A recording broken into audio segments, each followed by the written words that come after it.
तो दोस्तों सबसे पहले तो समझ लेते हैं कि ये पुरुषार्थ का मतलब क्या है। तो विकिपीडिया के अनुसार कि ये पुरुषार्थ वर्ड जो है वो दो शब्दों से मिलकर बना है, पुरुष प्लस अर्थ। अब यहाँ पे पुरुष का मतलब ये नहीं कि सिर्फ आदमी या फिर मैन। पुरुष का मतलब है कि एक विवेकशील मनुष्य जिसमें सही और गलत की समझ हो और वो कैसे अपने लक्ष्य को या ध्येय को अचीव कर सकता है, ये पूरा बताया गया है। पुरुष प्लस अर्थ, पुरुषर्थे इति पुरुषार्थम, ये एक उनका वर्ड दिया है जिसमें ये बताया गया कि विवेकशील आदमी जिसको सही और गलत की समझ हो उसके द्वारा अपने लक्ष्य की प्राप्ति पुरुषार्थ है। तो उसके लिए हमें क्या करना होगा, तो इन्होंने 4 बातें बताई है जिसमें वेदों से ही हमारी ये चीज़ रिलेट होती है। पुरुषार्थ चतुष्टकम एक कंसेप्ट है हिंदुइज्म में जो कि बहुत चला आ रहा है हमेशा से ही, कि एक हमारी ह्यूमन लाइफ का बेटर आउटपुट कैसे लाया जा सकता है। दोनों फिजिकल, भौतिक और आध्यात्मिक उसको रिलेट करते हुए हमारे ऋषि मुनियों ने ये हमें सिखाया है, बताया है। इसमें वेदों में भी इसकी बहुत बात हुई है, हम डिटेल में समझेंगे इसको कि क्या है धर्म, अर्थ, काम, मोक्ष, क्यों कह रहे हैं। तो दोस्तों पहली चीज़ है धर्म।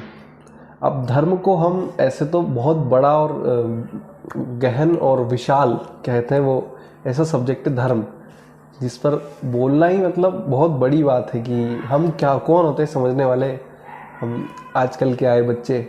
पर एक साइंटिफिक तरीका जो वैज्ञानिक ढंग है समझने का, वो जितना मुझे समझ आया मैं आपको बताने की कोशिश करूँगा कि धर्म से क्या समझते हैं हम। तो धर्म वो उन नियमों का, उन लॉज का समावेश है, जो कलेक्शन है जिनसे कि हमारी लाइफ, ह्यूमन लाइफ जो है उसके बेस्ट विकास, मतलब उच्चतम विकास, सबसे अच्छा जो कह सकते हैं, इससे बेस्ट जीवन जिया नहीं जा सकता। उसके लिए जो लॉज है उनका कलेक्शन धर्म है। या फिर हमारे मानव जीवन के जो पशुता से मानवता क्यों ले जाता है, जैसे पहले जानवर हुआ करता था इंसान भी, तो फिर पशुता से मानवता की ओर ले जाने के लिए जो चीज़ हमें इंस्पायर करती है वो धर्म है। और जितने लोग धर्म को किसी भगवान की वर्शिपिंग मेथड से, कोई उपासना पद्धति कह सकते हैं, उससे कंफ्यूज करते हैं, तो वो चीज़ नहीं है। धर्म एक जीवन जीने का तरीका है, मतलब जीवन पद्धति है कि तुम अगर ऐसे लाइफ को, इन लॉज को फॉलो करोगे तो तुम्हारी लाइफ बेटर बन सकती है। या फिर एक ऐसा ट्रीटमेंट है जिससे कि हम अपनी लाइफ का बेस्ट गोल अचीव कर सकते हैं, या फिर कह सकते हैं कि सबसे अच्छा हो जाएगा, मतलब सब ठीक है। और उसके अलावा धर्म का मतलब ये भी है कि हम कितने डिसिप्लिन से लाइफ अपनी जीते हैं, या फिर कितने कह सकते हैं कि कितना कंट्रोल है हमारे अंदर, और हमारा क्लीनलीनेस ऑफ हार्ट, मतलब कितना हमारा हृदय पवित्र है, इसको हम धर्म से समझ सकते हैं। दोस्तों धर्म के बाद दूसरी चीज़ आती है अर्थ। अर्थ का मतलब होता है कि तुम्हारे पास पैसा कितना है, यानी कि तुम्हारी, ये इससे रिलेटेड है कि तुम्हारा उद्योग, व्यापार, धन दौलत, सोना चांदी, ये सब तुम्हारे पास कितना है। और इसकी इम्पोर्टेंस वेदों में भी दी गई है कि धन के बिना धर्म का कोई भी कार्य भी करना संभव नहीं है। यानी इवन यहाँ तक बोला गया है कि जीवन की प्रगति ही संभव नहीं है धन के बिना। हमारे आचार्य चाणक्य ने भी एक पूरा ग्रंथ लिख दिया था इस पे, अर्थशास्त्र। उन्होंने धन की इम्पोर्टेंस को इतना समझा कि कितना ही ज़रूरी है, पैसा कितना ज़रूरी है, उसके लिए उन्होंने पूरा ग्रंथ लिख दिया एक। तो हम भी समझते हैं, हम सब भी जानते हैं कि धन, पैसा हमारी लाइफ को कितना ईजी बनाता है। तो पैसे के बारे में जानना, सीखना और कैसे उसको पाना, इसके बारे में आचार्य चाणक्य ने बताया। और एक ऋषि वात्स्यायन करके हैं, उन्होंने भी धन को बताया कि तुम्हारी भूमि, तुम्हारा व्यापार, तुम्हारा मित्र, तुम्हारे पास कोई कला है, तुम्हारे पास कोई विद्या है, ये सारे धन की कैटेगरी में आते हैं।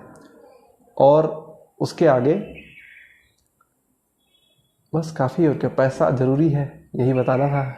दोस्तों धर्म और अर्थ के बाद तीसरी चीज़ होती है काम, जिसका मतलब होता है all type of pleasure, all type of desire. तुम्हारी सभी प्रकार की इच्छाएं ये काम में आती हैं। और क्योंकि इसके बिना तो जीवन का अस्तित्व भी संभव नहीं है। ऐसा बताया गया है कि अगर तुम इच्छाएं नहीं करोगे तो फिर आगे कैसे बढ़ोगे, काम ही कैसे करोगे, कुछ हो ही नहीं पाएगा फिर तो। यहाँ तक कि तुम्हारी सेक्सुअल डिज़ायर्स हो गई, प्लेजर, इस टाइप की चीज़ें, तुम्हारा प्रेम हो गया या साइकोलॉजिकल वैल्यूज़ तुम्हारी, ये सब भी काम में आती है और इनकी भी इम्पोर्टेंस बताई गई है। ये भी एक पुरुषार्थ है जीवन को आगे बढ़ाने के लिए, हमारी ह्यूमन लाइफ को आगे बढ़ाने के लिए काम भी एक पुरुषार्थ में बताया गया है। और चौथी चीज़ आती है मोक्ष, जो कि अल्टीमेट गोल है ह्यूमन लाइफ का। मतलब अगर शुरू के 2-3 हो गए आसानी से, तुमने अच्छे से निभाए, तो चौथे वाले में मोक्ष में जाने के लिए तुम आसानी से सहज हो जाओगे। मतलब जाने के लिए मोक्ष अल्टीमेट गोल होना चाहिए कि इन सब से मुक्ति। वो कहते हैं ना, अब तुम समझ जाओगे। मोक्ष तो हम सब जानते ही हैं कि ये सांसारिक मोह माया से मुक्ति, वो अल्टीमेट गोल होना चाहिए। पर पहले हम 3 तो सुधार लें, धर्म, अर्थ, काम, और मोक्ष की तरफ तो जाना ही है बाद में कभी भी। तो अभी तो 3 फोकस मेन है, धर्म, अर्थ, काम।